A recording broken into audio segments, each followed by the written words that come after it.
Major funding for this series on alcoholism prevention is provided by Oasis Brewery and Brew Pub, by Left Hand Brewing Company, Breckenridge Brewery, and Doggy Style Flying Dog. Funding in part for Jan Scott Tonite is provided by Odell's Ales. Additional funding is provided by Estes Park Brewery. Additional funding provided by Rock Bottom Restaurants. Major funding provided by Denver Chop House and Brewery. Funding also provided by the Boulder Police Department, Netherland Liquor, and Fat Tire Beer. This week we take you to the Boulder County Alcohol Summit on the University of Colorado campus, where 140 community leaders, law enforcement officials, liquor store owners, restaurateurs, educators, mental health workers, and concerned citizens come together to begin to solve the alcohol abuse epidemic, including Break the Cycle Theater Group from Longmont and New Vista High School's experiential program. Next on Jan Scott Tonight. Let me introduce Sheriff George F.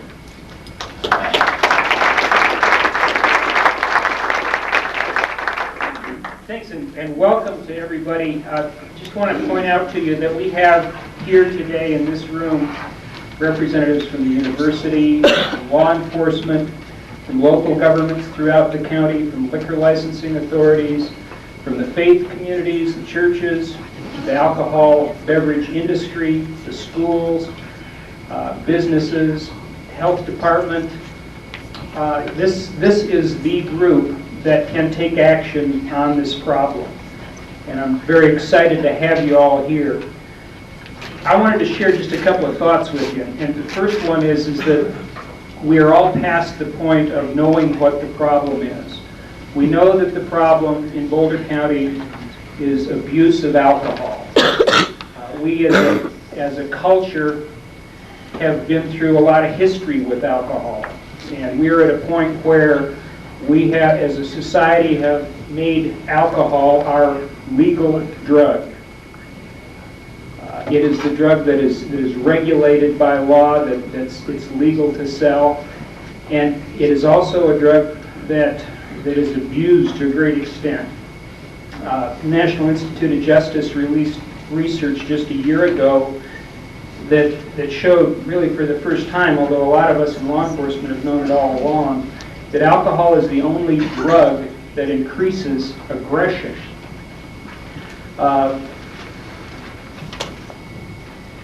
We're in a situation where we have a complex problem. It's a complex problem that's not going to have one simple solution. If we're going to make this better, and believe me, I think we can make it better, it's going to be made better through a number of different solutions applied by different groups working together.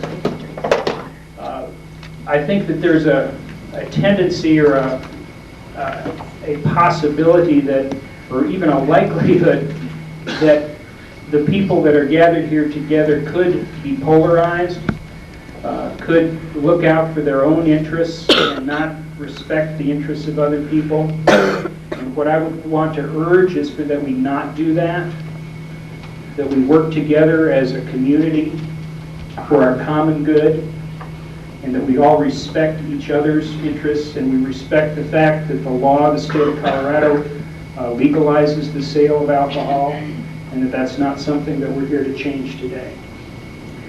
Again, let me say, I don't think we can make it perfect, but I think that there's a lot that we can do working together to improve the health and safety of our communities. Alex Hunter, our district attorney, is going to make a few more comments. Alex?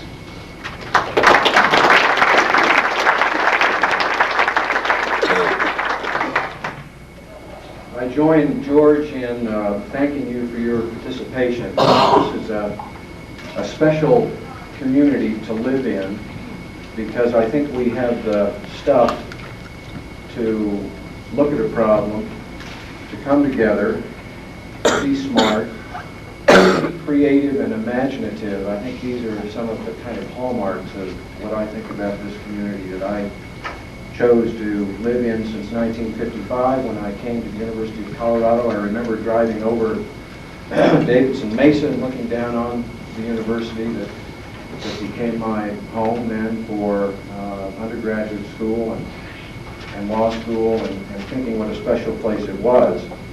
I have to confess to you that when I drove into the fraternity section of Boulder, I had a can of beer handed to me before I could even get out of my car with its New York plates.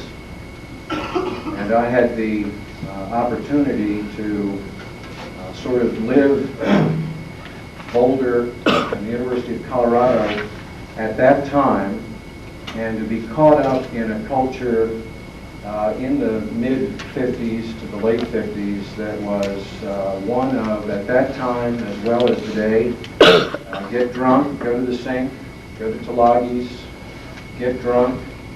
We did our own kinds of shooters at that time. It was a rite of passage, I guess, that stayed with me for a long time, and I think haunts our community still today. You know, what are the voices that we can hear as a community as we gather today to kind of look at the abuse of alcohol situation? The little boy that has to get in the car with his dad who's drunk again. The voice of the little girl that watches her dad beaten up by an uncle who's intoxicated. A child that watches mom pushed against the wall. The rape victim that is attacked by a couple of fraternity boys. She's intoxicated, they're intoxicated, and they rape her several different times. The father I talked to yesterday, who's an active member of the Flatirons Club, who told me about his 32-year-old son who's alcoholic, who always had a problem with girls, and he felt get caught up in the beer ads that suggested that he could handle women a little bit better if he drank his beer. A jail that is full today here in this community, where some alcohol sales are in fact down. A jail that is filled with people, the bulk of whom have alcohol problems and were intoxicated at the time they committed crimes against this community and their victims. A jail and a criminal justice system that saps our resources to be able to provide money to our educational system so that we don't have to expand our classes, cut PE, cut music. A criminal justice system that deals with violent offenders who are intoxicated at the time they commit their crimes. The voice of the father whose daughter was thrown off the car coming down Flagstaff Mountain and killed. The voice of the driver of that car who was intoxicated, and the victim was intoxicated too. What are the voices that you hear, those people that you have seen caught up in the abuse of alcohol, families broken apart, an economy that gets impacted because so many of our workers abuse alcohol? I mean, these voices go on, and we each sort of have our personal voices. Mine you've read about a little bit, but you know, I hear the voice of my mother, who was alcoholic at 16 and found sobriety when she was 69, and for all intents and purposes really didn't have much of a life. And I want to pick up on something that George said to you, because I think that we each may have a certain axe or axes that we bring here. And George and I and others that are excited about this gathering and possible collaboration, we do ask that these personal axes and experiences, traumas that have touched us, that we try, as I think we are capable of doing in this community, simply on the ground, to the back so that we can come together, work together, use our brains, try to look at what the problem is, try to prioritize the issues, and to be realistic about what we can do with them.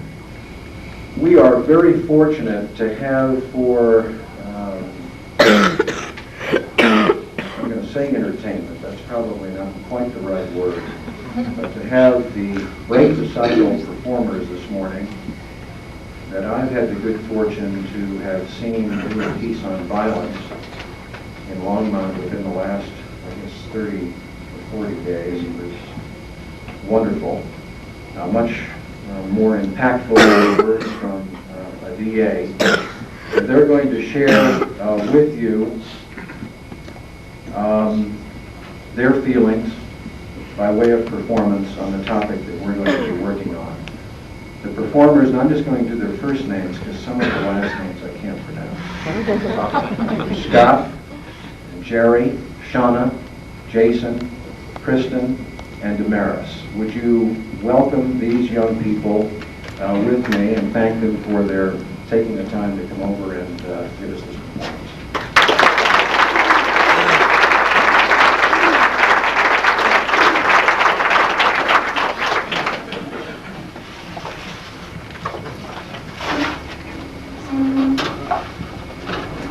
Good morning. My name is Dee Covington, and I'm the Artistic Director of Break the Cycle.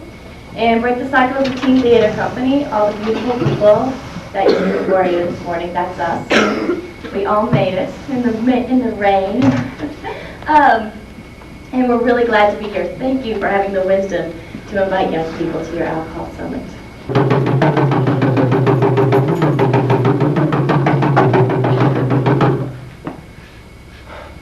You know, every time I go into stores, people always follow me around. Like the managers, they always follow me around because I wear these baggy clothes and I always wear these big jackets and I have long hair. I'm a teenager. They think I'm a thief. They think I'm a criminal. They treat me like a criminal. Well, if they're going to treat me that way, of course I'm going to be a criminal. Are you going to pay for that? Yeah!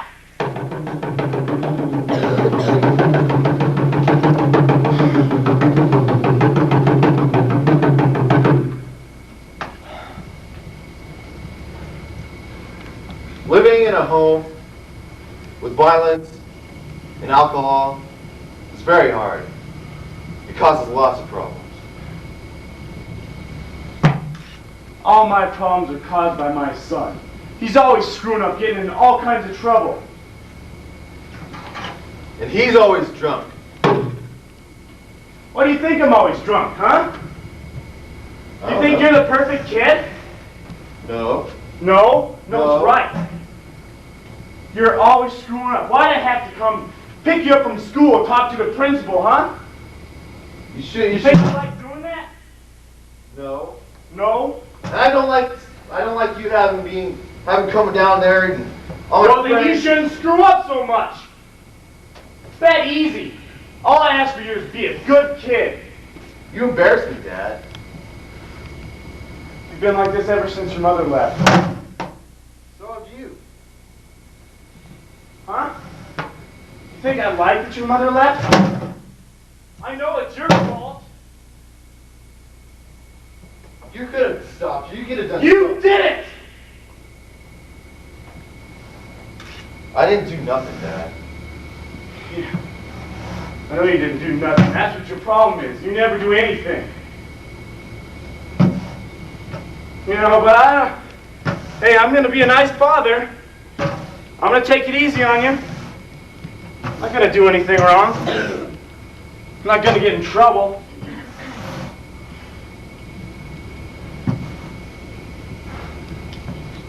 What's wrong with you? Huh? What's wrong with you? What's wrong with you? I wish I never had you.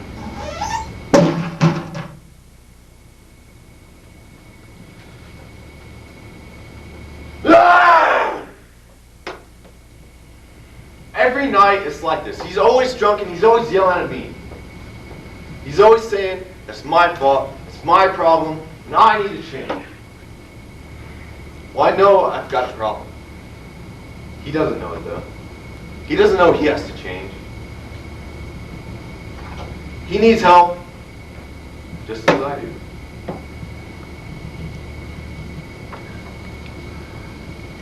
Violence is born from a need. Sometimes the need's so small as just to be heard. You can't run away or ignore violence. The only thing you can do is feel it. Abuse is violence, whether it's physical, emotional, verbal, Or when it's sexual.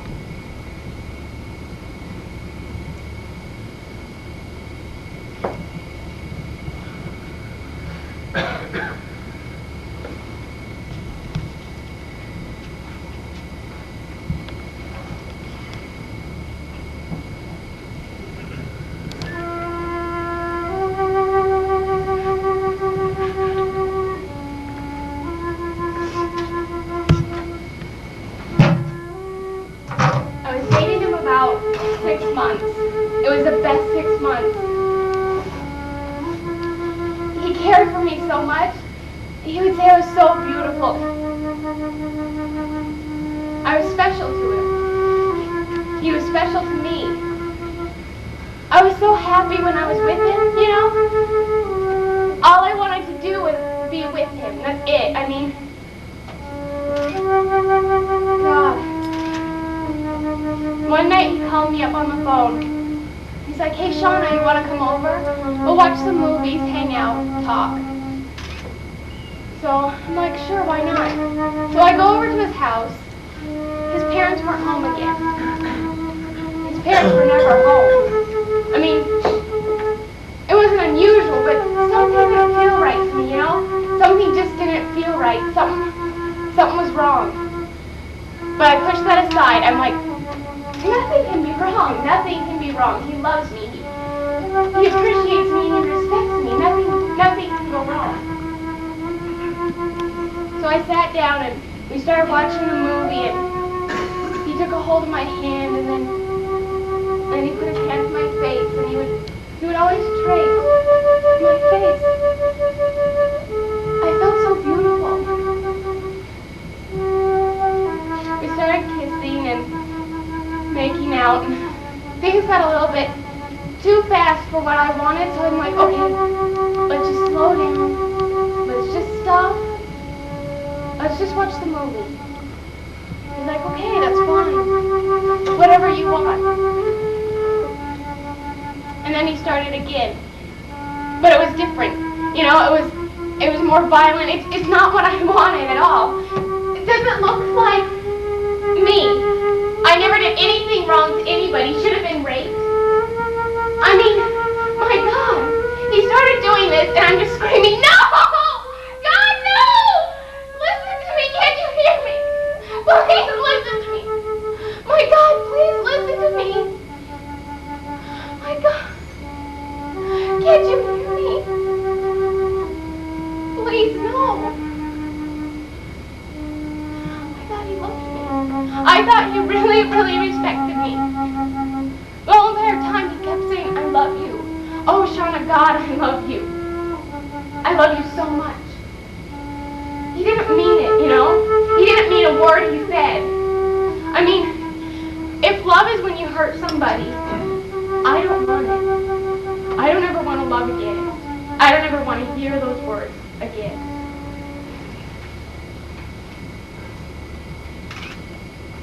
No means no. No means no.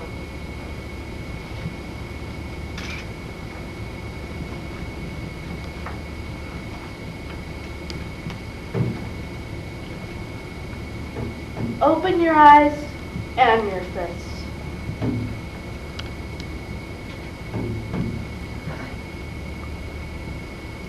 learn to love.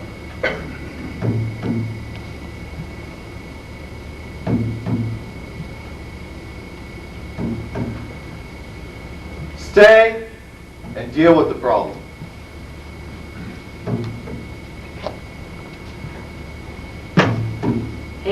is simply a form of misunderstanding.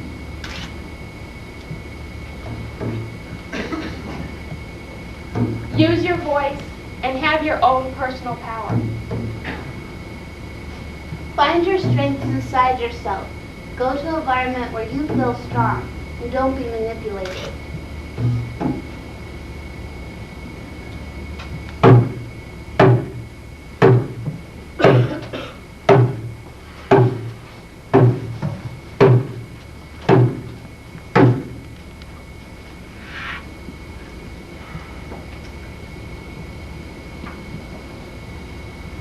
Many people use drugs and alcohol as an excuse to be not responsible for their actions.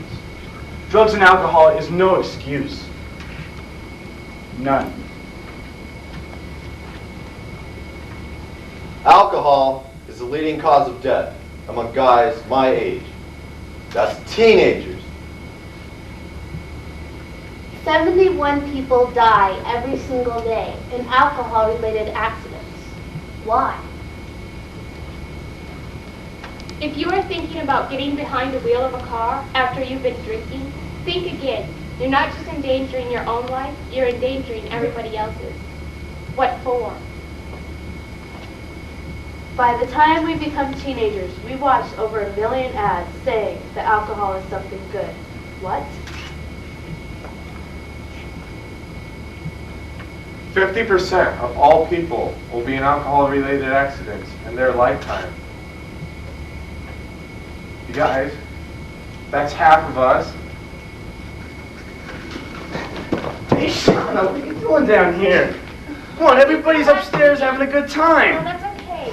I'm just gonna watch TV. I'm fine by myself. I don't want to go up there. You are bored out of your mind, aren't you? No, Come on, everybody's up there drinking. I don't. We're all having a good time. It's weekend. Come on, Scott, sit no. back and relax. God, I don't want to drink, okay? I just don't want to do it. Why not? Because I don't want to drink. It doesn't sound fun. I don't want to be out of control of my body. Just know, okay? All right? Well, okay. But, what happens if Sam is up there? Come on, I know you like him. I do not like Sam. Yes? No, You I do! don't. I don't. Look at your blushing, Shauna. You really like him. He came down here, he told me to come down here and have you go upstairs so you guys can get to know each other. Is he drinking? What does it matter? If he's drinking, I don't want to get to know him. Okay, he's not drinking then. You said everyone upstairs was drinking, Scott. Well, all I know is he really likes you, and he wants to get to know you. I don't want to get to know him. Come on, Shauna, Scott, don't be such a square. Scott, I just don't want to drink, okay? You're my friend. You're supposed to I understand. know, I understand completely that you're having completely the worst night of your life watching TV. I'm not I having the worst understand. night of my Now come on, let's go Scott, upstairs. you're going to make it really bad for me if you do this. Okay? I Shauna, said it's no. nothing to fight about. I said no. Just go back upstairs to the party. I'll be fine down here by myself. Are you sure? Yes. Okay, but you can come up anytime you want, because I'll tell Sam that you're coming up in 10 minutes, okay? I'm not going 10 minutes. I'm not going to. You can come upstairs and not drink. Tell Sam. You can come upstairs and not drink. No. That's Everybody's up there drinking. I don't even want to be around it, okay? Scott, please.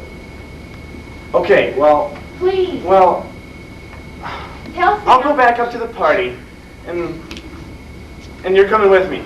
No, I'm not going with you. Come on. I'm not. I'm not going with you. Are you sure? Yes. Okay. Well, I'll come down and check on you in a half hour. Okay? In a half an hour, in an hour, I'm still not going to go up there. There's no way I'm going to go up there and start drinking. Okay. Fine. You sit here and watch your TV, and I'll be up there having a good time. I'm fine by myself.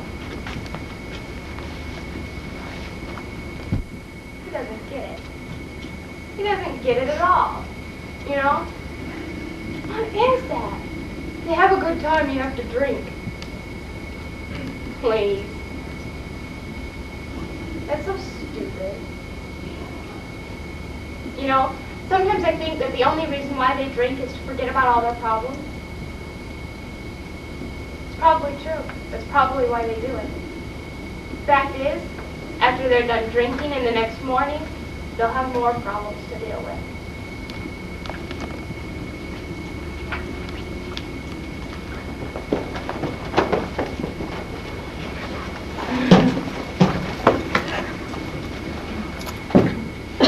Ding dong!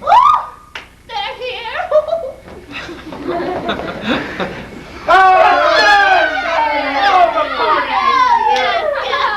Wonderful to see you. Oh, great party, great. Oh, they love Good. you. Oh, gosh. Oh, it's gorgeous. Preston, I'm missing something.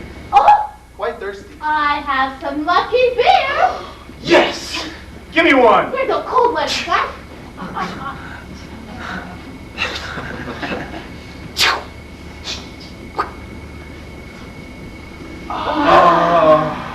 Lucky beer. Lucky beer. Man, I'm gonna have a lucky night tonight. You know, I'm so lucky to have friends such as you.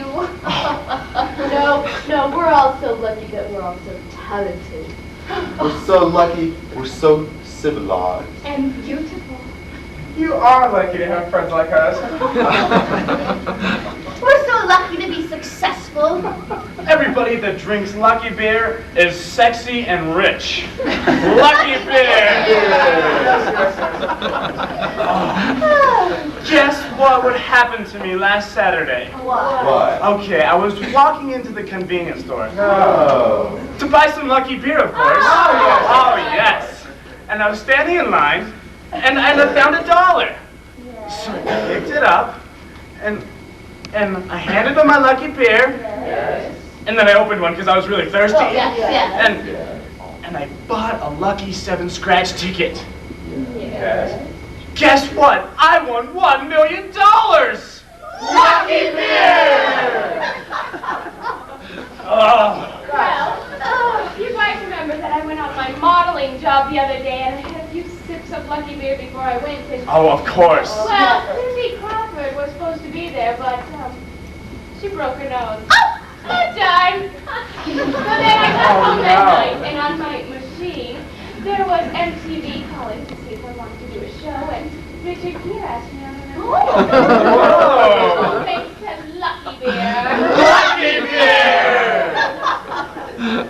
You know what I think would spice this party up even more? What? Let's watch football. No! We want to watch ballet. Ballet. Football! Ballet! Right! Lucky for us, we can watch both. Oh! Football, ballet, my house is crazy! Jason! What? Catch! Oh, Jason, throw me a long one, eh? Go along, pursuit.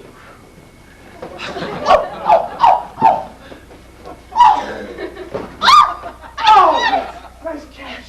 And I didn't even spill my beer. You're the luckiest gal I know. Kristen, my luck ran out. Uh-oh. Never fear, Jason. Lucky beer, you know it's number one. Lucky beer, it's second to none. This luck ain't bad. This is the best luck I've had in years. I will be lucky as long as I'm drinking lucky beer. I'm lucky and beautiful. I'm gonna get lucky tonight. I am so lucky I'm drinking lucky beer. Cut, people, that's a wrap. Oh, my God. Oh, my. That stuff is sick. I'll be lucky if I don't get a big fat beer belly. Yeah. You know, I've been doing beer commercials for 25 years, and I've never seen anybody that takes you. Where did I go? I don't get a hangover tomorrow morning. Hey. And you guys know where the toilet is? I'll be so lucky if I don't pass out before I get home.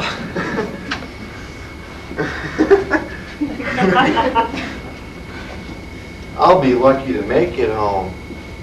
Has anybody seen my keys?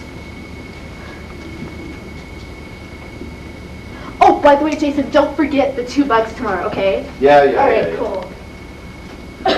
Hey, what's up, Jerry? I gotta go home. But Is somebody taking you, Jerry? Yeah. Yeah, I am. They're taking you. Are you Yeah. taking a cab or what? No, I'm taking my car. I got keys. They're in here somewhere. Okay, yeah, I got keys. Hey, Jerry, let me cut you a deal. How about if I drive you home? Is that all right? You want me to die or something? I don't think so. No. Yeah, that sounds like a good idea. You should let Damaris drive you home. You look drunk, personally. I mean, you smell. Hey, I drive okay. You stink of alcohol, dude. Ugh. Right on. Jerry, you're drunk. Yep. I don't want you driving. I don't want you driving, Jerry. Well, I like driving like this. It's pretty fun. You gotta follow all 4 of the lines. Come on, Jerry, just give Damaris the keys and she'll drive you home. And I'll walk You'll be home. fine. No, I'm just gonna go. Oh, come on, Jerry. Jerry, come on, just give her the keys. What's with this? What's with this, Give her dude? the keys, Just Jerry. go sit down or something. Just go sit. What's with this, huh? What's with this? What's with you? You think just because you're the big old recovery guy that you can order everyone else around when they're having a good time, huh? I did recover, Jerry. I got it straight. And you are ordering me around. No, I just want you to have Damaris drive you home. See? You're I'm drunk. not gonna let her drive me home. You're drunk, Jerry. Besides, how would she get home? I would She walk. walked home. I said I would walk, Jerry. It's no problem. As My long as parents would freak out if they saw you driving my so car. they freak out even more if some police calls you up later and calls your mom up later and says you're dead, Jerry. That's not a good idea. Whatever.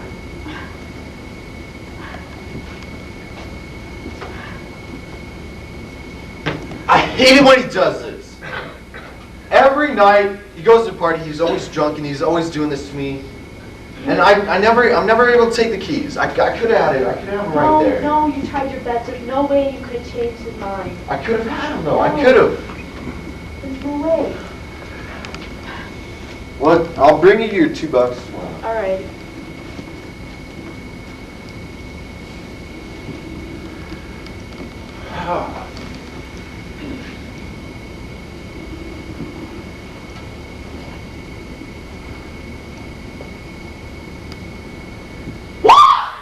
God!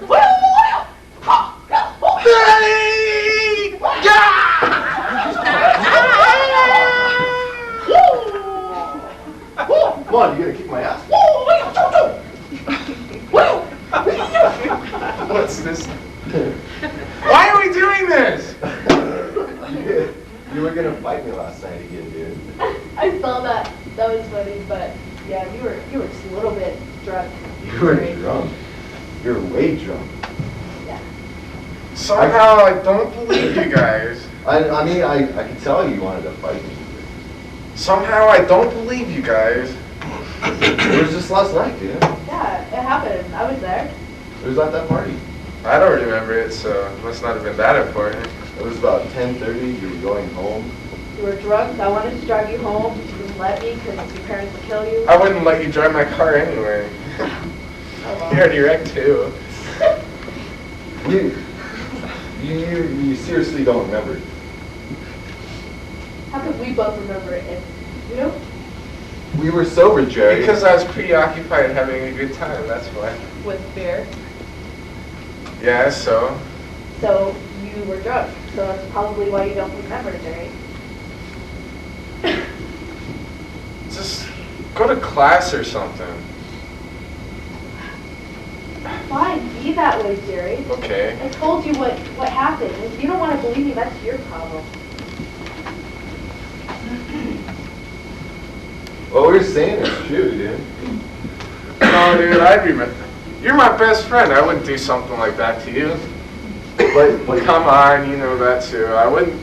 you did though. No. It's happened before I too. didn't. Like when? Like just last month. At that other party, you know. At Lane's party. Whatever. You wanted to fight me then too, Jerry. And just last night. It was last night. Fine, I know about it now. So, I apologize, okay? I didn't mean to. You have a problem, Jerry. You need help. Just go to class. You know, I don't want to listen to this right now. I was just like you, Jerry. I went through I listened to this, okay? I went through the same stuff. Just leave. I know it's hard. Just leave. I'll always be here for you. If you want somebody to talk to, just talk to me, okay?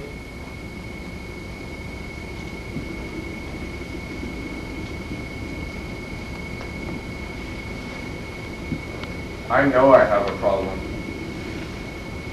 I've had it for 5 years. When I was younger, you know, the high school kids always wanted to take me out and party because my sister was in high school. They get me, you know, drunk. They're the people that got me started in drinking.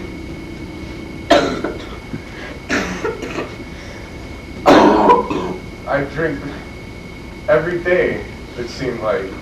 It was light, you know. It didn't seem like I drank that much, but when I looked at it, it was a lot.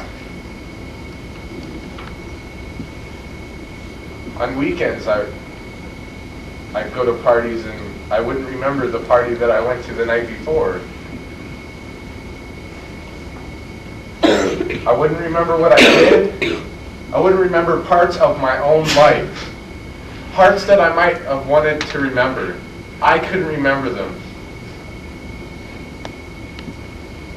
I'm an alcoholic. I know that.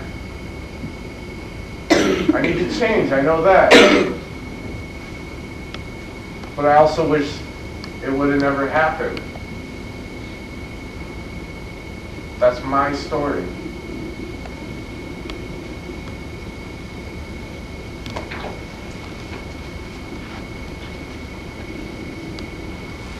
Many people use drugs and alcohol as a way to be not responsible for their actions. Drugs and alcohol are no excuse. Pain, violence, even death.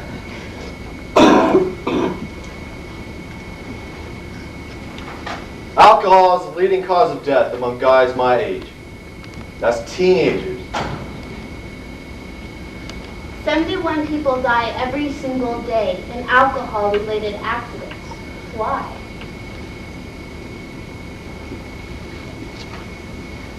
If you are thinking about getting into a car and driving after you've been drinking, think again. You're not just endangering your own life. You might be endangering somebody else's. What for? By the time we become teenagers, we watched over 1 million ads saying that alcohol is something good. What?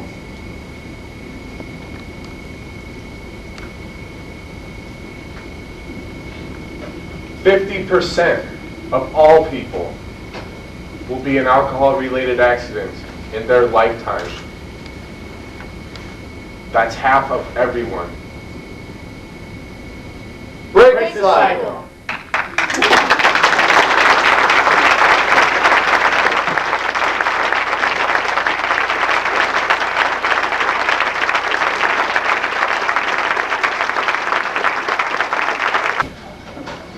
I think given the pervasiveness of alcohol use and abuse, I think every one of us could tell similar stories. We all have our dramatic stories or even less dramatic stories.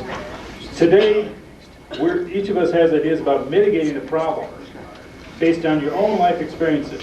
So what we'd like you to do today is talk about where you see the solutions are coming from and not just your own particular experience that was a problem. I've talked to DRE officers, and I know there's some police officers here that might speak to that. If you go out and you go to Rio Grande, you have 1 3-shot margarita, you are DUI.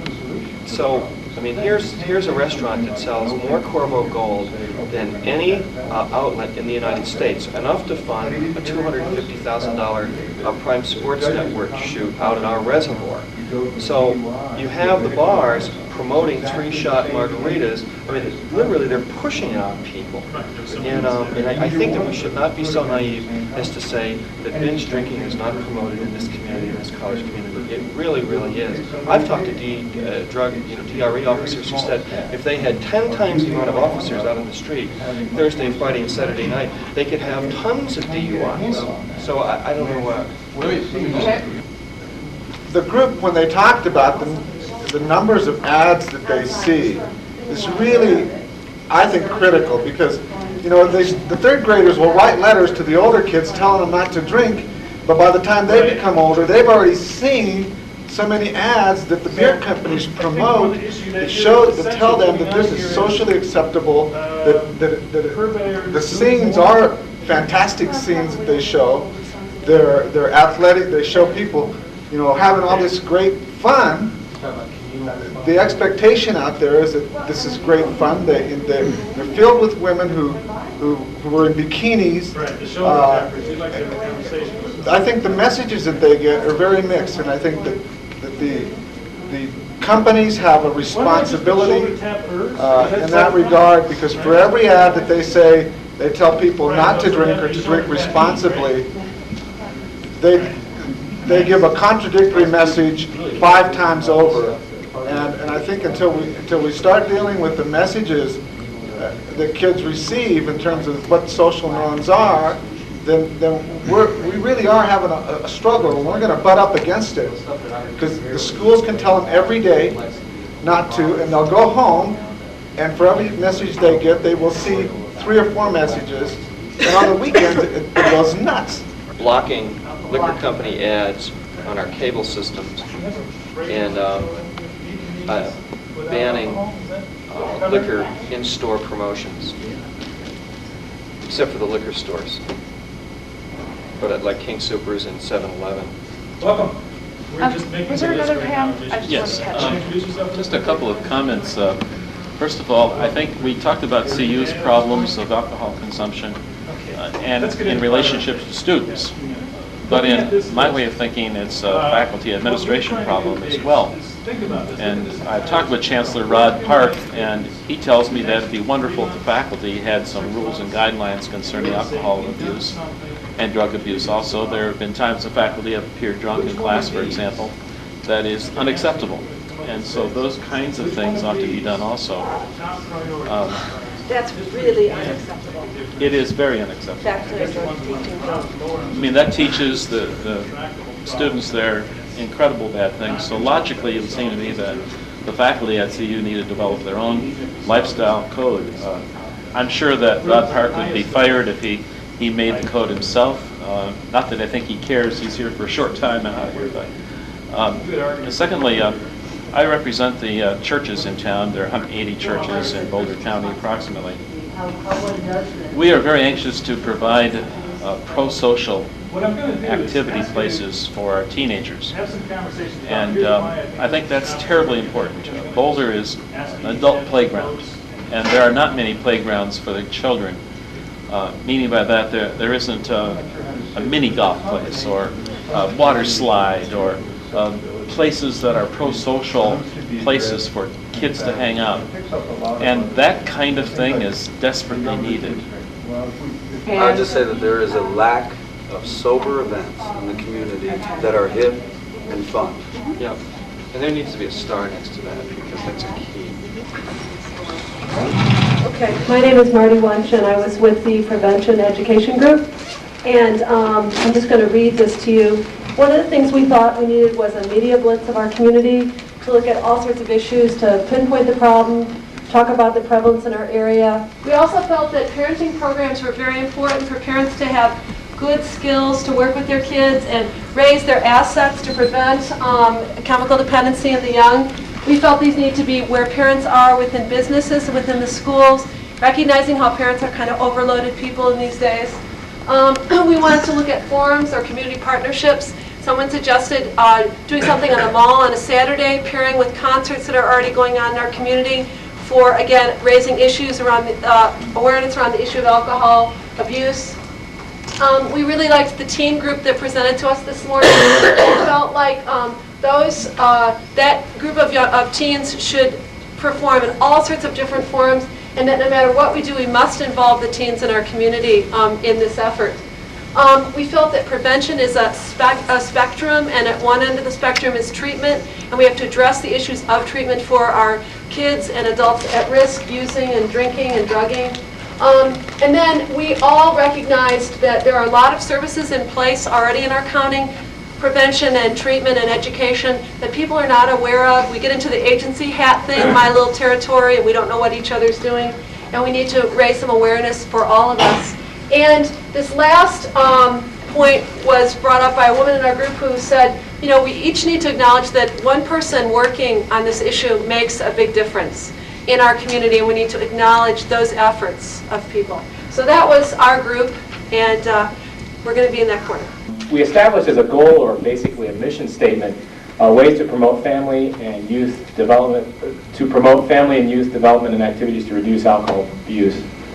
And from there, we broke it down into 3 specific objectives.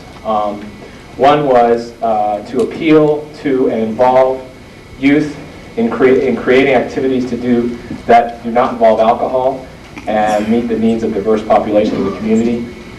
The second objective was to improve community spirit, which will strengthen families, kids, and youth. And the third objective was to involve businesses, church, youth groups, and other existing resources for the purpose of funding activities. I think more community stuff, you know, like grandparents, and somebody used the word mentors. You know, we need like senior citizens. I don't know what kind of representation there is from senior citizens today, but senior citizens are great mentors.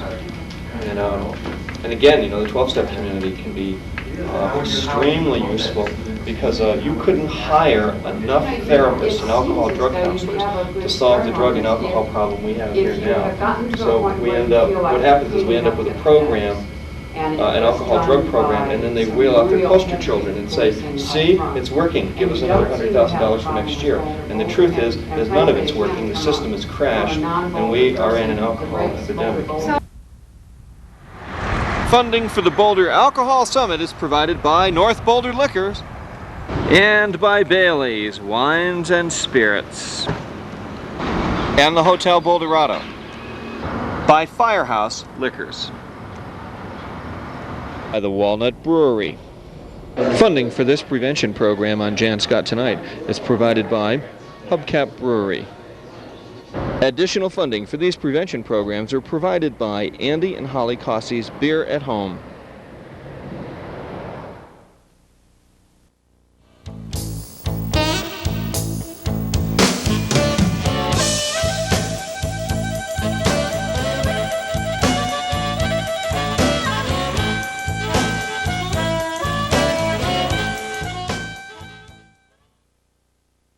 What is this?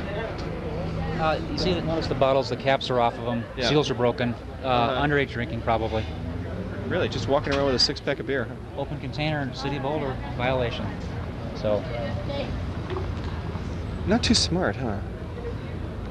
I don't know if it's that or it's, we're not educating them well enough. I mean, stuff's covered in the papers.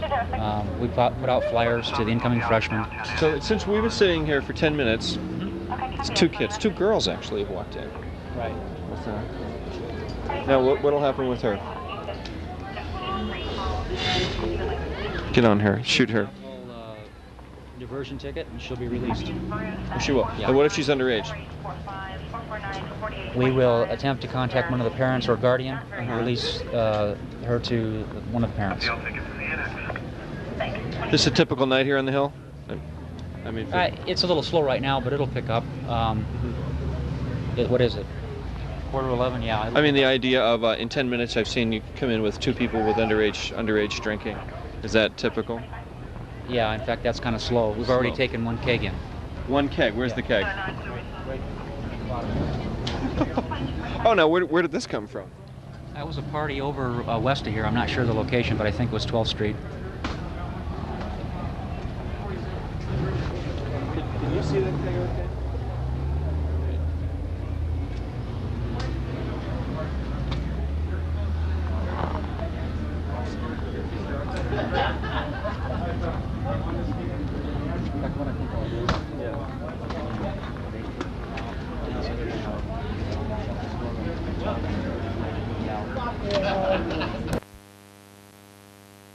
I know We've got criminals a lot of don't like you support. guys much. Well, they shouldn't. They shouldn't.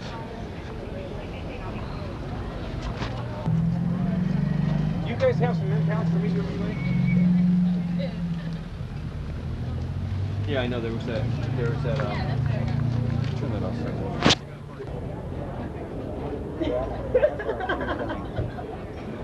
Oh, really? What are we going to do now? Are we pouring this out, or are they going to jail? They're pouring it out. They're pouring it out on the tree. Well, the ground around the tree, but that poor tree takes an abuse up here. But why not? You ought to light that up. Turn your light on. Why don't you pour it in the street so it doesn't kill the? Good question. But you were going to ask me why aren't they going to jail? Yeah. If we put everybody in jail up here that is underage drinking, the jails would be packed. So, well, we couldn't fit them in.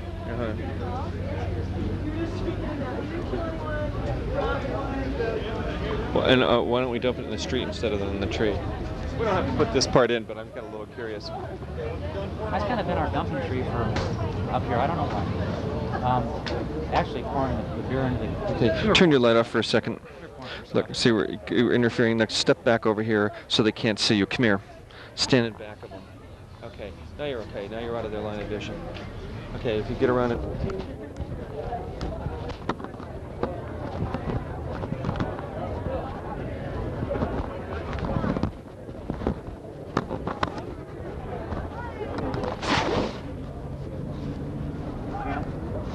Typical open container here. Whether the gentleman knows it or not, you know, that's beside the point. Officers, you know, have probable cause to contact them, run a clearance on them, write them a quick summons, offer them the diversion again, and then we move on. Hey, Cynthia, I want you to do one thing. Oh, is your iris all the way open? Yeah. And are you up to? No, your iris is closed, and you're on. You need to go to. Now you need to go to outdoor. Now you're open. How well can you see? Huh? All right. Open container. Open container, just a contact, and Officer Kessler will be serving him a diversion ticket here. That's the one I mentioned to you about the $50 fine in the classes. Great. And he'll be served that summons, and we'll just move on. Okay.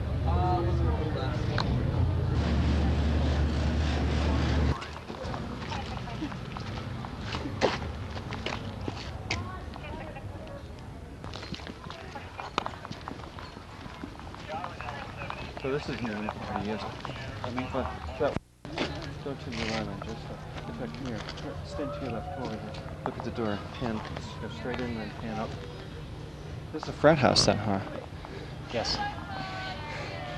So are they celebrating, is that Rush Limbaugh they're celebrating? Fall Rush? No. Huh? I don't think so in Boulder. Okay.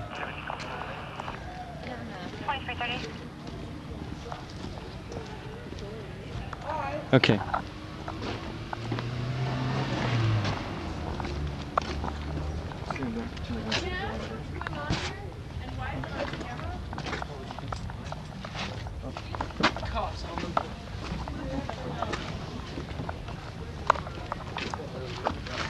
Over here.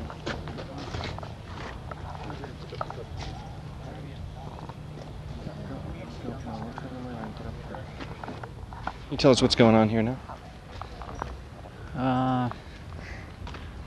He's got. It looks like he's got beer in his plastic mug over there. They do a lot of that now instead of walking around with the bottles. So. And I don't know what Greg saw initially because we were back there, but probably it. Yeah. So notice again he's getting another diversion ticket. All right. We 2 weeks ago we arrested in 5 nights. We made 5 felony mushroom arrests, and you know that's just what a lot. They come into town and they just set up shop and start dealing. Really dealing drugs. Certainly. Mushrooms. Mostly mushrooms and marijuana. So what's the result of that? Because when you talk to a lot of rainbow kids or hippie kids, you know, they say, well, there's no big deal. Marijuana doesn't hurt you. Mushrooms don't hurt you. What do you see the end result? Well, the results that we see are basically all the problems that we run into up here, the fights, the assaults, you know, the motor vehicle accidents. We had a pedestrian hit down here in front of the Fox last week. you know, some of it's due to drugs, some of it's due to alcohol, but certainly the influx of mushrooms and marijuana in the summer is nothing but trouble. And the reason they're not real upset about it is most of the time they're just in and out. A lot of people say alcohol and drugs don't go together. So if someone does drugs, they don't do alcohol. What do you think? I think they do go together. I'd say probably 15% of the time when we find someone with alcohol, we find marijuana on them.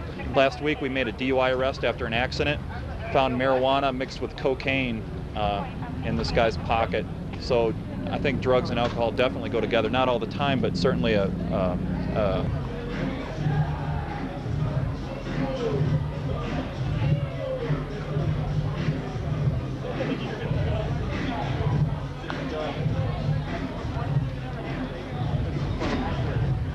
we talk to you for a minute?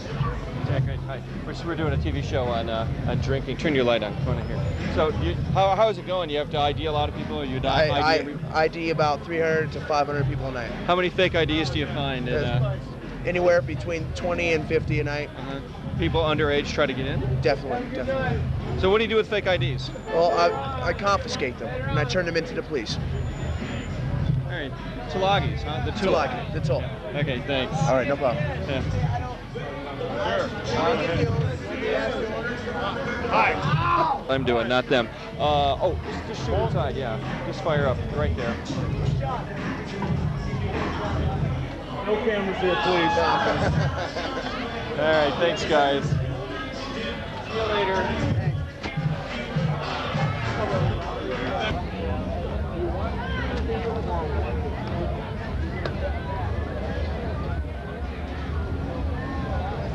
Step out here.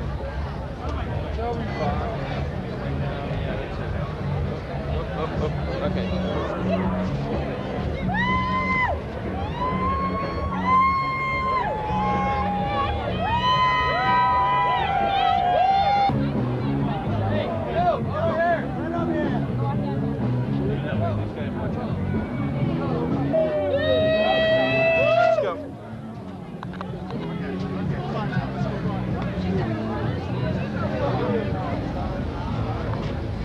Okay, let's go back up.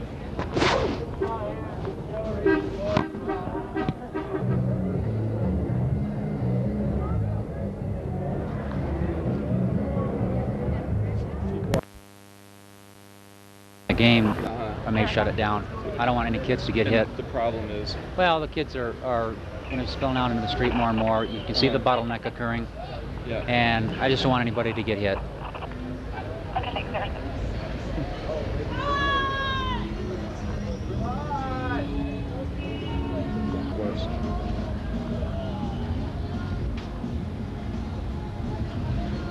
Where are we now? It's 11 for midnight? 12, yeah, 12:06.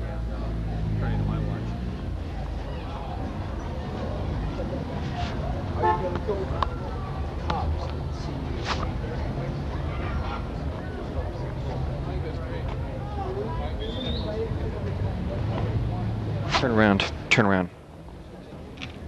Okay.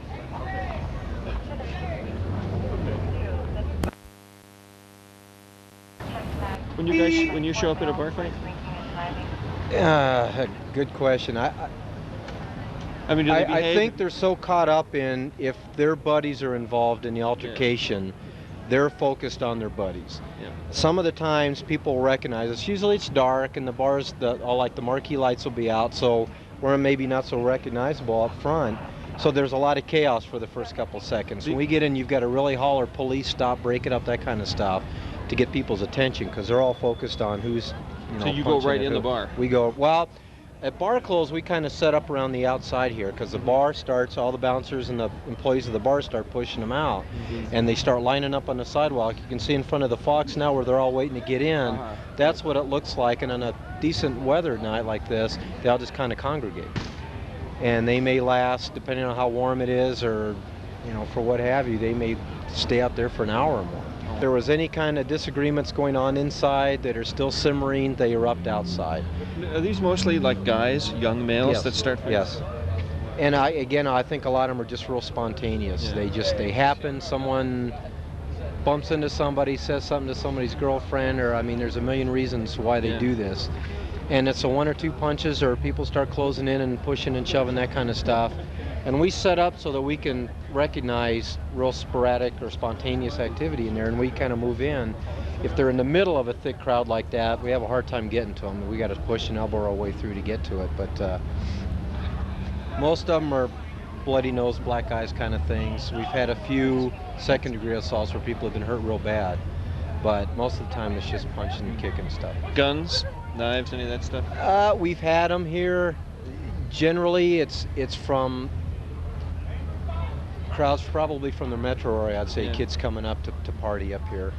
But they're out there, and the only ones that we catch are real obvious. Some observer, some witness will come by and say, hey, I just saw that guy with a gun a couple weeks ago, that was the case, or we'll see it. But Lord only knows how many are in there that we're not aware of, because we don't have any reason to contact them or pat them down. Turn it off. 743-938-7439-38. Copy. No, it's really not that bad yet down there. And break for another. Go ahead. Well, no, I'm just thinking about Taylor's Take it easy, putting in awful lot. Copy. 020.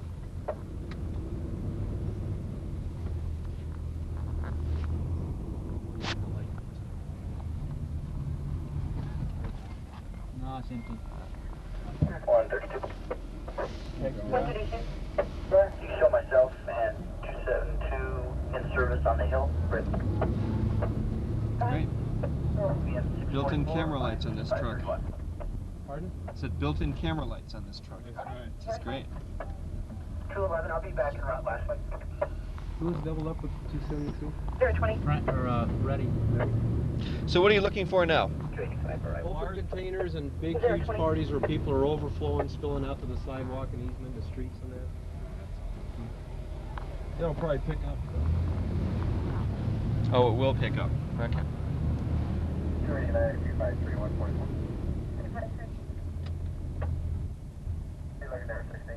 Oh, there's going to be 4 on every bus. Okay. I'll show you. Let's go ahead and break down the intersection. Show you under 130. How many non-alcoholic parties do you run into? No, there is no such thing. You mean like a study circle? Yeah, that's it. That's an oxymoron. You know, the goal is to change Colorado from a party school to an academic school. That's encouraging. Yeah, there they go. No, so they run how they all scatter and take off. Parties up here. And the parties we're showing you right now are they're almost too small to even bother with yet. The parties we break up are usually 200 people and better. A bunch of Negative 20 for Broadway Bay. 024. No, don't come this way. Go ahead,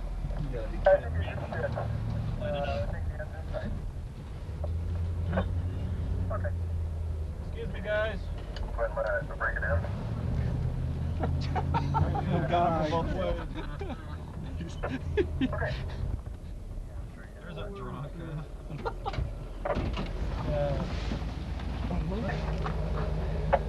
Copy number 1, break down. I don't want to use the word stupid. What's their plate? 701 coming. Third spot copy.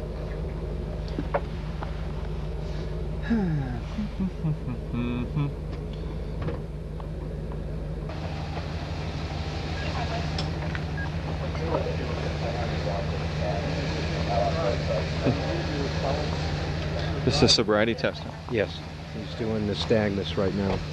Horizontal gaze nystagmus to check his eyes.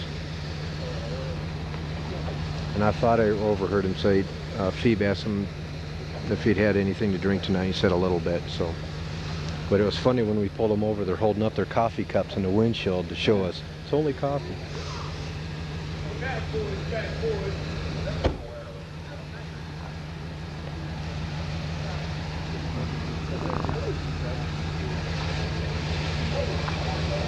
First thing we do is check their eyes, and that gives you an indication. Now he's going to have him do looks like he's going to have him do the walk and turn. We're looking for his balance. And it's a divided attention impairment test right now to see if he can count out loud his steps and maintain his balance while he's walking. He's been given directions as to exactly what he's supposed to do and how he's supposed to perform these maneuvers. These kids, every weekend or when they're not in class or whatever, and again, this is the first couple weeks of school, so they're probably hitting it a little bit harder than normal. Although during football season, the home football games, it's going to be a continuing rotation like this. Well, this is a potentially dangerous situation here. We went wrong way down. Absolutely. Going down a one-way street, and you've got pedestrians, assuming that the only way they have to look is one way, crossing the street back and forth. And Right. Close them tight. Squint them tightly closed. Right. Left. Left. Right. Right. Left. Open your eyes. Next thing I'm going to ask you to do is called the Romberg maneuver, okay? It involves the same position, feet together, hands to your sides, head tilted back with your eyes closed. I'm going to ask you to tell me when you think it's 30 seconds, okay? Keep your eyes closed. Hands to your side. Okay. Go ahead and tilt your head back and close your eyes. Nice and tight for me. When do I stop? Go ahead right now and start.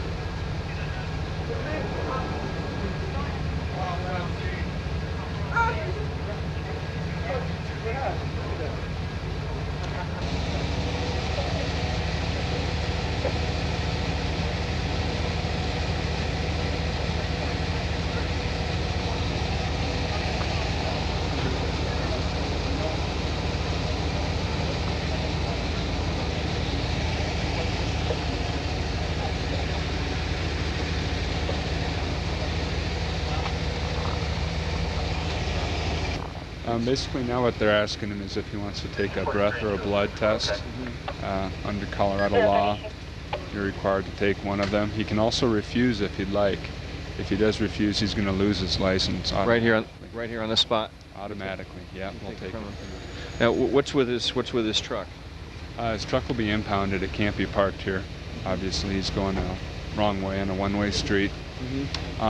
They may just talk to his friend. If his friend isn't drunk and has a valid driver's license, they can just let his friend take it with the driver's permission.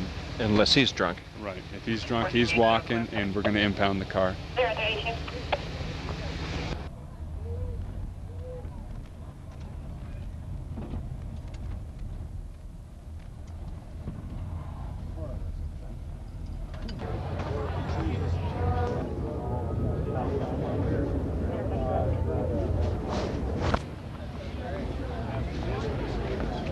So it'll get interesting here pretty soon. Yeah, with all this many people. A lot of people. Let's see, what do we got for time? 45 minutes. There are like... Come on, get out of there.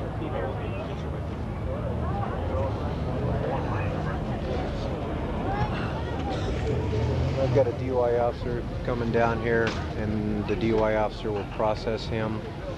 Sometimes when we can get our blood technician to come down to the annex here and draw blood, and he's chosen to have a blood test done. So that'll expedite the process. We can draw blood from him here. If we can get a responsible person to come give him a ride home, then we can just issue him a ticket and get him out of here. Talking with Steve Headley. Now it's now 12:37, and things should get interesting within another hour by the time the bars close, right? Still pretty calm on the hill, but wait. Yeah, we took a drive, around the side streets here, and there's a few parties out there, but nothing real overwhelming. Not yet. So I think we obviously have, a density. Let's save that light and save the. You really don't want it? Huh? No, yeah, we got you already. No, what do you mean you didn't get us? Look at these Yeah, faces. When? I know, you're great. We look great on film. How much have you drunk today? Oh, at least 1,000 beers. 1,000 beers? Yes, thousands, millions. You just count this no matter how many times it's 1 point, no matter how many times it's 1.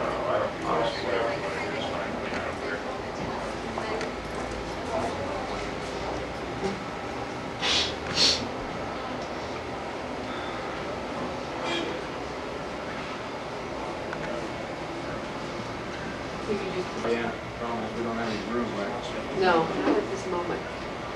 I don't know if that's...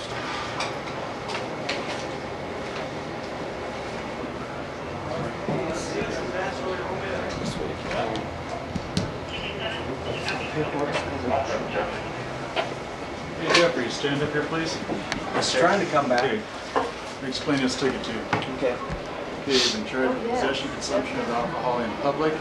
Okay. Okay, it's a $50 fine, mail-in. Okay, you have to pay that fine prior to November 24th at 9:30 in the morning. Okay. If you don't pull it out. You can appear in court at that time, or you can pay the fine and mail it in. But you have to mail it in before November 24th if you're going to mail it in. I was wondering, is it automatic for me? Do I have?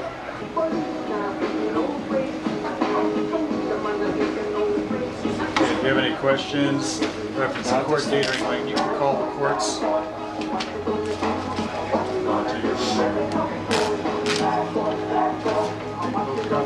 Do you need any copies of this? Here's with your copies, driver's license. Are you okay to go home? Yes, sir. Right. So this happened. So you'll teach me a lesson. It's the first time. Hopefully your last. Yes, sir. It's a nice little audio track. It's great fun when we get about 10. Keep it nice and wide, you'll be okay here.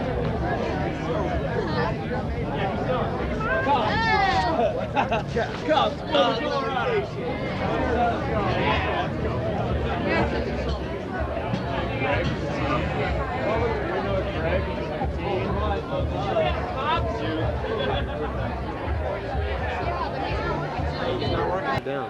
I see. Okay. So there's no, anybody coming and going, someone that's parked here and has to leave, but nobody coming in. And it's worked out real well, so we don't have to be concerned about anybody getting run over. If they want to spill out into the streets, they can. A lot of times we had to shove up the crowd, back on the sidewalk. I'm going to stop you for a sec. Can you step out into the street and shoot up and down the street? So I want to show it closed.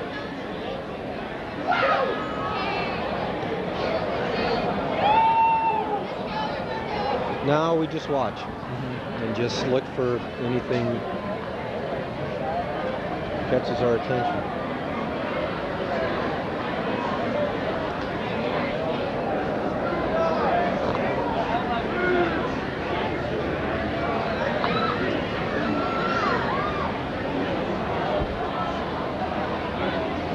Get these people sitting on the sidewalk here. Turn it.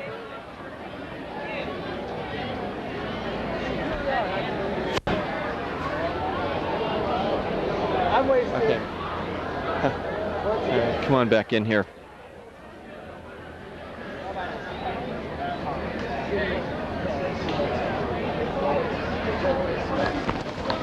Turn it on. Good.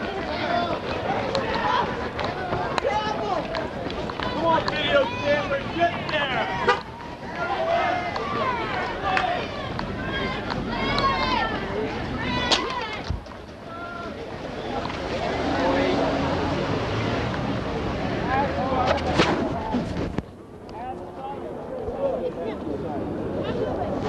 Right here, this way, this way. Turn around. Turn around.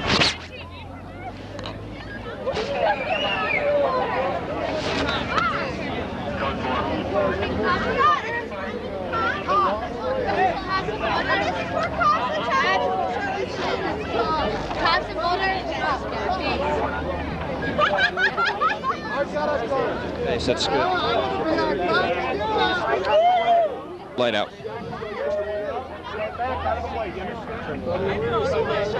Turn the light out before we get in a riot.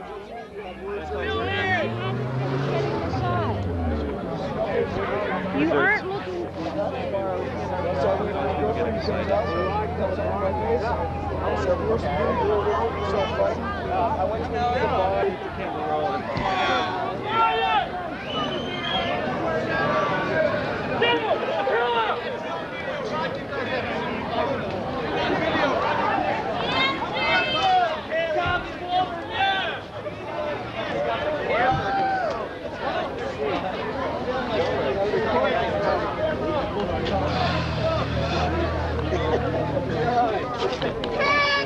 Don't get too far away from me. Nothing to see here.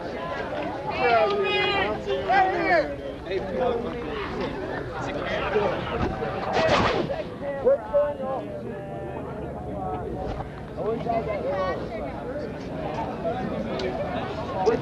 Right. I don't know anybody who was involved in the fight. Don't turn it on because we're... One guy, like they started again out here and he had him on the ground. He was just like wailing on his face, like right in my feet. So I grabbed this guy. I was like, stop, just stop fucking fighting. And all of a sudden, these kids get footage of this.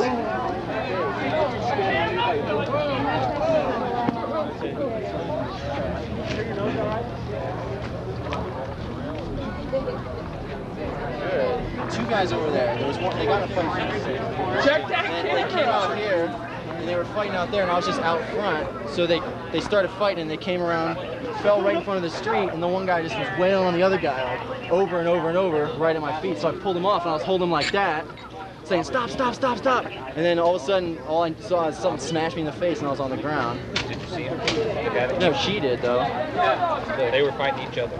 No, he was on his, like I was holding that guy or some other guy. You think you guys could go around? I was holding. Sorry.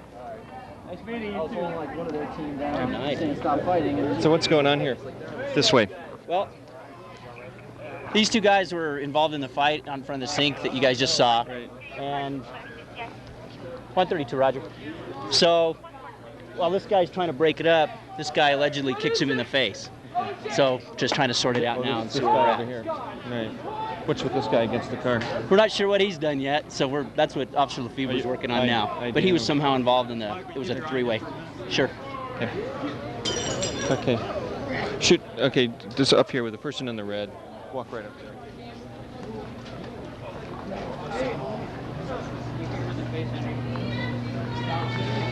I didn't kick him in the face. I've tried to push somebody off my friend. That's all I can Henry, say. hold on just a second. Okay.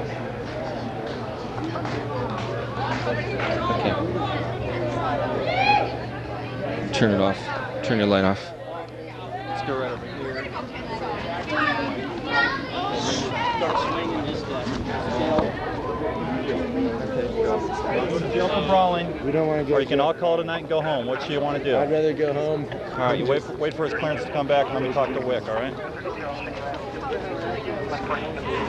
I did see some assaults on the other end. I'll pan the crowd to your left. Yeah, and I pointed that out to this officer. He witnessed that. I saw this. Well, I was. Turn it off. Got it. Turn your camera.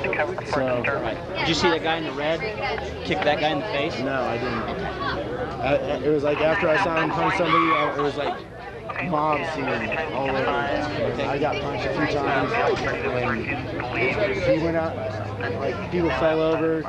I got punched, and that's all. And then, like, I think somebody grabbed me. But you didn't see who punched you? Or? No, I didn't, unfortunately. But I did see him punch somebody, and I saw the girl that he was with. From the sink? No, sir.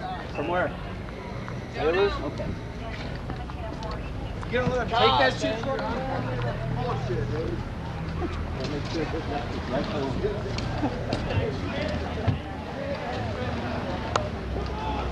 Hey, yo, thank you.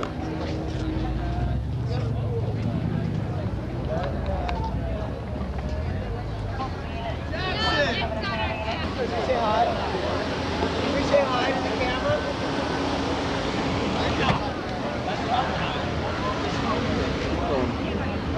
Back up there. Looks like. And out here, but I enjoy your opinion editorials because I don't think people have the clue. Well, they're all out there. I'm all in those. Every time I write those, I get about 20 calls and letters. Well, most people have been out there. But there are some. Okay, we're at Iraq at 29th. Okay. 214.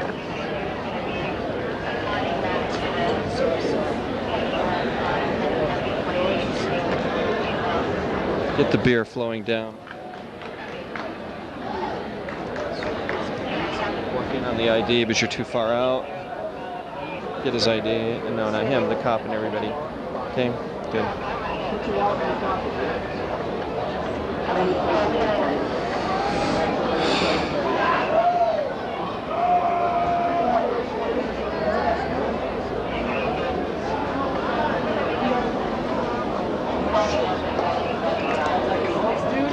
Oh my God.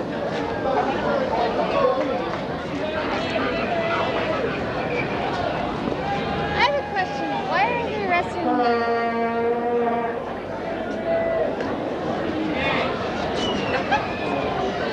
Okay, turn it off.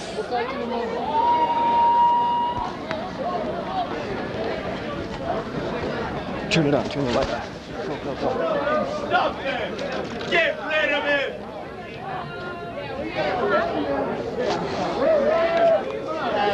Bad boy.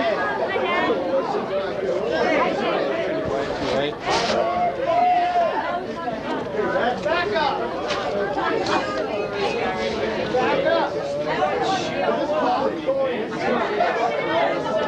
Back up! Right here, right here.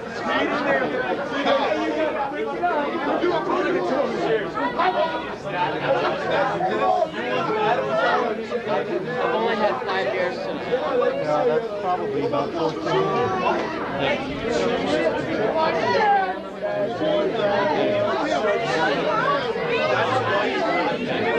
Turn this off? Huh? Yeah. Turn the light off. Yeah, right in their face. No, no, no. Get over here. Pay attention. Just gotta watch and feel this crowd. Don't shoot any. Just talk to you for a second about it. So what, can you just tell us what that was? Yeah, this incident was just a pushing contest. The one down here where those guys got tickets was a fight. One guy had the shiner and the other guy had a cut lip. This one saw a shove. One guy was kind of a slap on his upper arm, separated them, brought one down to the annex, got their identification, all that kind of stuff. And since there was no injuries and it was just kind of a stupid thing, separate them long enough for them to cool their heels a little bit, then we kicked them loose.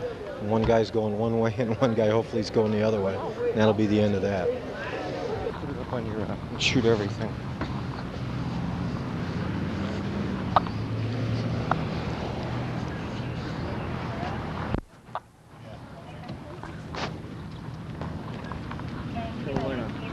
Hey. He said not to go anywhere until we get here. Okay. You guys wouldn't mind with the light? Okay. Sure, so.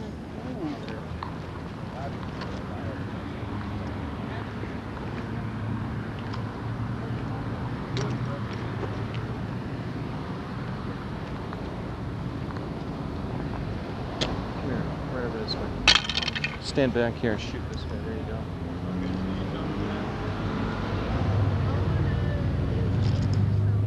Gotta move right around it.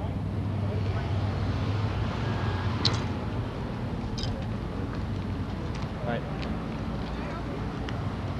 Okay, we're doing a TV show on drunk driving for Boulder Cable. Just make sure you don't get too close to the car because they still have some evidence collection. Okay. What? You're all right. Shoot right across. I get these. Okay, just hit me right here. Come here. Shoot me right here. Get over here. Stand over here. No, right over here.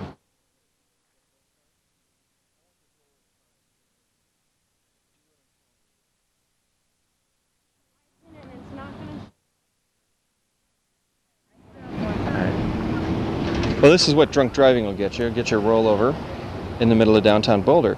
Now, we just came off the hill from the hill area, and cops told us that this was going on, so we came down here to cover it.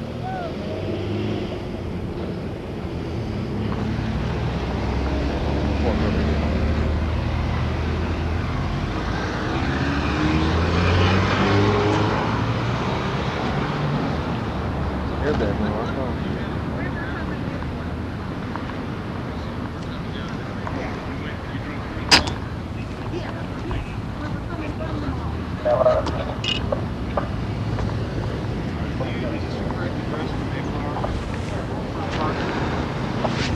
Come on over here now.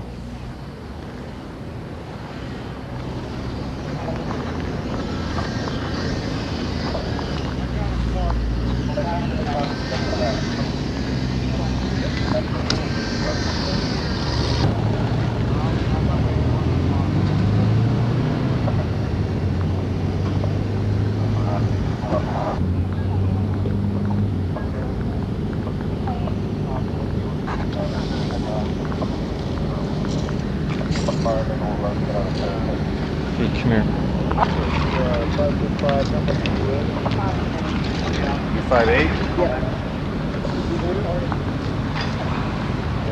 Go ahead and turn it on. We gotta get this. Well, I don't know.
We got it. You can turn it off. We're up in the... And this is the backdrop. Okay. Just did anybody get hurt here? They transported the driver and the passenger out of that car for very minor soreness type stuff. This looks pretty ugly. Here's a car upside down in the middle of Canyon and Broadway. Yeah, that's what happens when somebody ran a red light. I don't know who just yet, but we'll figure it out here in a little bit. And we'll determine whether this man is DUI. That's correct. Oh, he is being cuffed. Look at it. Being cuffed or answer. All right. So that means he failed the sobriety test. That's what I'm assuming now, as opposed to something else, but it looks like that. Yeah, that's a DUI officer that's investigating it. So he's in a lot of trouble now. It's going to be an expensive evening. Yeah, but this is a wreck that he probably caused. Whether he caused it, we don't know just yet. We're still looking for witnesses. So there's a possibility he maybe was not in the wrong, but the point is if he's drinking and driving, it doesn't matter whether you're at fault or not. Thank you. You're welcome. See what happens.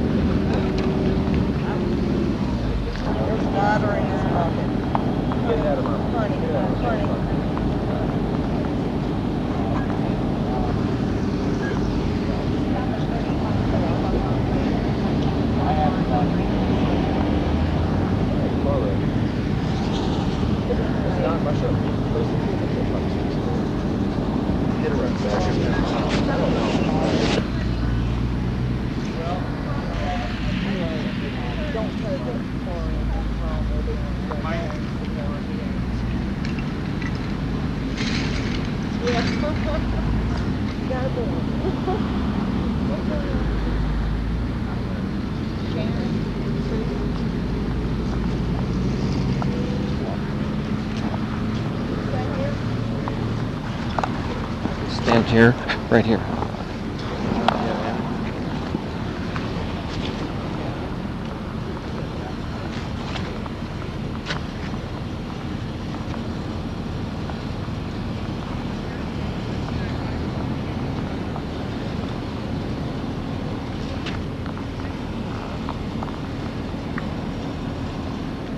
Okay, good enough. Let's go over here. Turn your light off. Walk with me.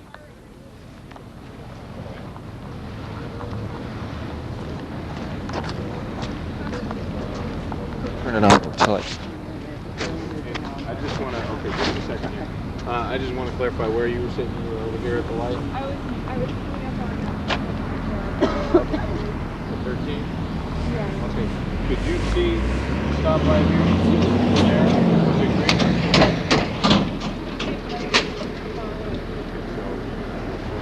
I looked over the side and saw the car.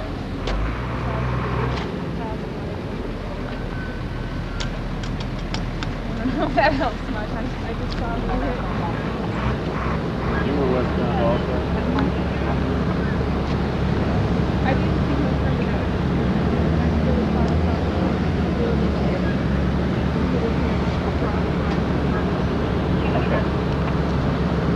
Okay. Thank you very much. Hi. We do a television show on drunk driving. Oh, you are? are? Yeah, so we were with you guys on the hill all night. And they told us this thing happened, so that's why we came down. Yeah. Can I talk to you on camera for a minute? I don't really know what I can tell you. But Oh, just, so what's it look like? It looks like it's a DUI accident. You think? Or? that's the way it looks to me, yeah. Looks like a DUI. Somebody who's drinking?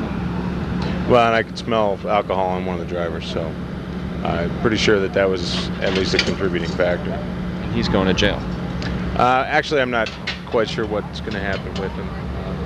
He may or may not end up in jail, but there's a good chance that he will. He's got cuffs on him over there. Yeah, he's in the patrol car now. Oh, so. I see. So you're trying to sort it out still? Yeah. Okay. Yeah, thanks. Okay. Right. Okay, don't get too close. No, that cable snaps, it'll hit you.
Walk to the left, right around the truck.